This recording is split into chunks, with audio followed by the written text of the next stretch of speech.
আমি সবসময় বলি তোমাদের যে মোবাইলে ভালো জিনিস দেখবে। মোবাইল কিন্তু সবসময় যে আমাদের সামনে যে খারাপ ভিডিওগুলো আসে, ঠিক আছে, নেগেটিভ ভিডিওগুলো আসে, ওইগুলাই সবসময় আসে তা কিন্তু কথা নয়। ভালো ভিডিও কিন্তু অবশ্যই আমাদের কাছে আসে এবং শিক্ষণীয় কিছু ভিডিও আমাদের সামনে আসে, শিক্ষণীয় ভিডিও, ঠিক আছে। তো আমি বরাবরই বলি যে ভালো ভিডিওগুলো দেখো। যেমন একটা ভিডিও দেখেছি আমি, ওটা তোমাদের সাথে শেয়ার করছি। প্লিজ একটু মনোযোগ দিয়ে আজকে আমার কথাগুলি শোনো। এটা একটা শিক্ষণীয় ভিডিও আমার কাছে মানে লাগলো, তারপর আমি তোমাদের কাছে মানে শেয়ার করছি, ঠিক আছে।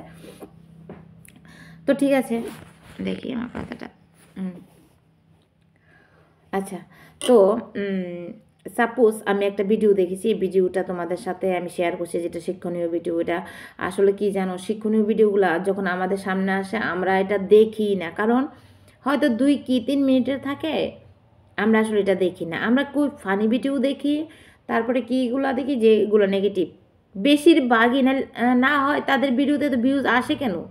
অবশ্যই আমাদের মতো যারা লোক আছে তারা দেখে, হয়তো আমি দেখি না, অন্য কেউ ওরা দেখে, ঠিক আছে। তো ভিডিওটা হলো, মানে ধরো একটা কাপল, ঠিক আছে, ধরো তারা বসে বসে একজন আরেকজনের ছবি তুলছে।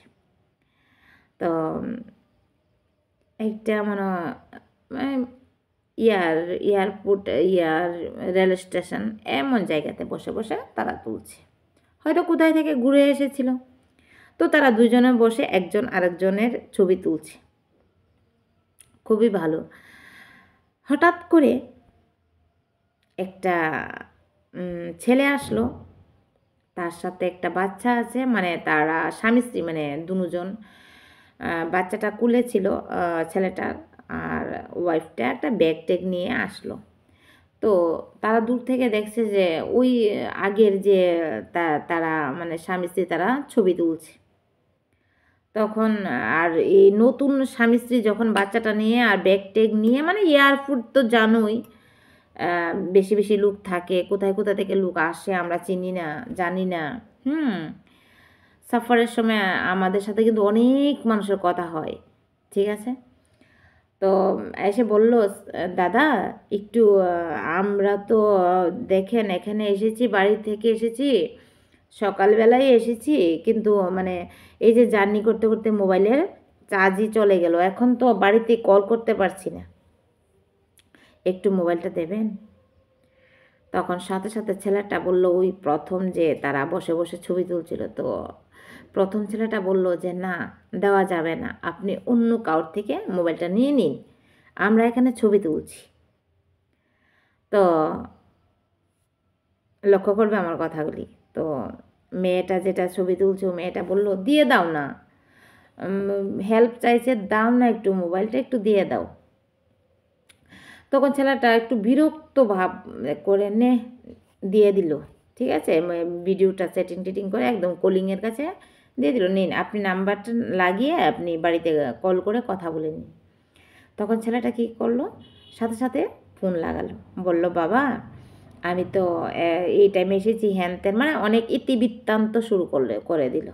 তখন নিজে নিজেই বলল যে এতটা টাইমে এসেছি, এখন 12:45, 12:45 এসেছি, এমন করে বলল। তো একদম ভেঙে টেঙে বললো, তারপরে কথাটা বলে মোবাইলটা দিল, বলল, থ্যাংক ইউ দাদা, ধন্যবাদ, আমি বাড়িতে কথা বলে নিয়েছি, নিন আপনার মোবাইলটা, আপনাদের কষ্ট দিলাম। তো এই বলে, না ঠিক আছে, ওকে। তো তারা চলে গেল, তারাও আবার যার যার কাজ শুরু করে দিল, মানে ছবি তোলার কাজ, আর তারাও চলে গেল। তো দেখো কথাটা কিন্তু এখানে সীমিত নয়, যেই মাত্র চলে গেল তখনই তাদের মোবাইলে মেসেজ আসতে থাকলো ব্যাংক থেকে যে তোমাদের অ্যাকাউন্ট জিরো।